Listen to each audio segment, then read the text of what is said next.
Polyp works here. And hey, yo, SBS 106 is out, or at least the rough translations anyway.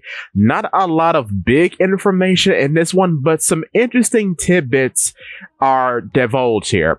First of all, we find out that the reason why S-Snake and her Mirror powers are effective is because people see her as a cute baby, a cute little girl, and are enamored by her adorableness and are then turned to stone. If you were not memeing, you probably came to this conclusion. I said this a while back when it happened. That's not a big deal. That's pretty obvious. Now, another interesting thing that's brought up is that Oda says that Green Bull must have had a very troubled past because the tattoo on his chest reads, and forgive my pronunciation, Shinagawa Shinju, or the Suicide of Shinagawa Lovers, which is the title of a Rankugo play in which a over-the-hill lady of the night wishes to commit suicide to off herself, but after being convinced by a young man to leave with her and jumping off the bridge, the man refuses at the last moment, but she pushes him anyway. And then someone comes to her and says that she has some inheritance. So she just says, oh, well, there's no reason to end my life here. I have money now. Ho! And then she just goes about her business. What's so funny about this story is that, as you know, well, I guess not funny, but it's interesting. As you know, Green Bull, Aramaki, appears at the end of Wano, correct? In Wano, and shout out to my buddy on Reddit and on my Discord, The Digital Burrow, Mr. Bushido, because he brought this to my attention. In Wano, during the Sanji fight, Sanji saves a lady of the night named Osome.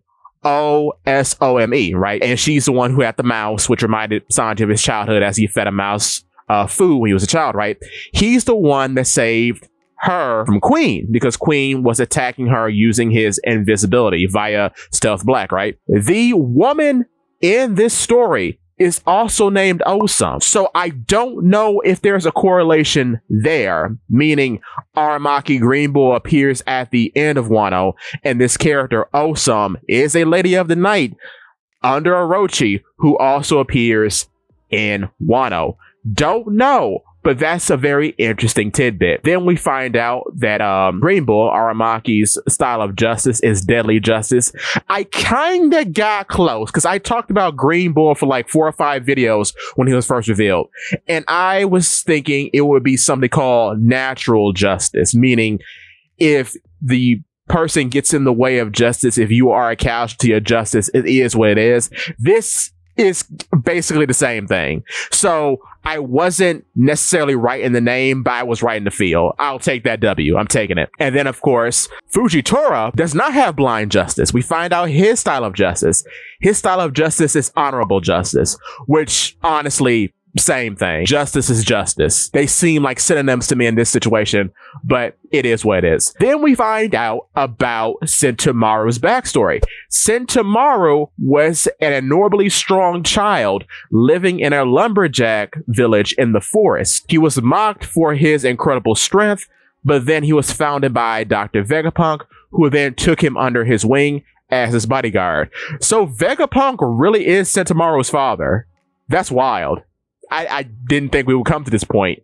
There was hints that this was the case. I don't know if he knows Kizaru that well too, because he called Kizaru uncle, but that could just be a translation thing. I'm not sure. But yeah, Vegapunk is his daddy. That's wild. Okay, then we get some clarification about Law's awakened abilities. So, our room stands for remote room. The R in our room stands for remote room. We find out that the K in K room, or Kroom as has been said in some parts of the fandom, refers to the sword they uses. Here in the translation, it's saying K for knife, but the name of the sword is called the Kikoku, so I think it's K for Kikoku. So it literally means Keikoku room, because like I said in the video comparing Law to Whitebeard, the Kroom allows Law to connect his Kikoku to a remote room and operate without actually being there. So he's imbuing the power of the R room. He's imbuing the power of his room into his Kikoku. So yeah, basically he's imbuing his ability into his weapon, similarly to what Whitebeard does in Marineford, where he puts his Quake Bubble on his Basento and flings it like a baseball or something. Same idea. And then we get this funny this funny clarification of the scene of Nami teasing Luffy back when Luffy beat him up in Egghead. She says, "You're no longer acting so tough, mister," as he was, of course, the boss of Enies Lobby who was bullying Robin. And then finally, we get a very, very, very funny depiction of Mogura and Kikoku. Mogura is a mole eating donuts, which is based as ever. And Kikoku is like a French postman. And I think he's saying fatigue here, like in French or something. I'm not sure. But yeah, it's a funny little postman, which makes some sense because he was sending Big Mom to her doom back at the end of Wano. So yeah, I feel you. That tracks. And then Mogura being a king mole eating a donut. Very Katakuri, very cool, very on brand. I love it. It's the best thing. Finally, we get a clarification that the whole of the CP9 are now a part of CP0, and those with masks are very powerful. So, Lucy, Kaku, and Stussy. And from this clarification by Oda, I guess those are the only guys that we are familiar with who have masks in the CP0. So, Jabbar, Funkuro, Khalifa, Bluno, and Kumadori, they don't have masks. We didn't see with masks, so they are not of the upper echelon of CP0. And them's the breaks. I find it super interesting about the whole Green Bull stuff, because by that being a tattoo on his chest, I wonder if he was betrayed by a woman in the past. Because me and Mr. Bushido had a long conversation about this on my Discord. But yeah, I wonder if that's the case of his whole backstory. We need a little bit more clarification on that, but that's a very interesting thing to think about, because now it's like, well, he maybe acts the way he acts, or maybe has adopted deadly justice because he's hurt inside, and he now has filled this empty void of being loved by a woman with executing this deadly form of justice, which deadly justice just sounds like a synonym, a partner with absolute justice.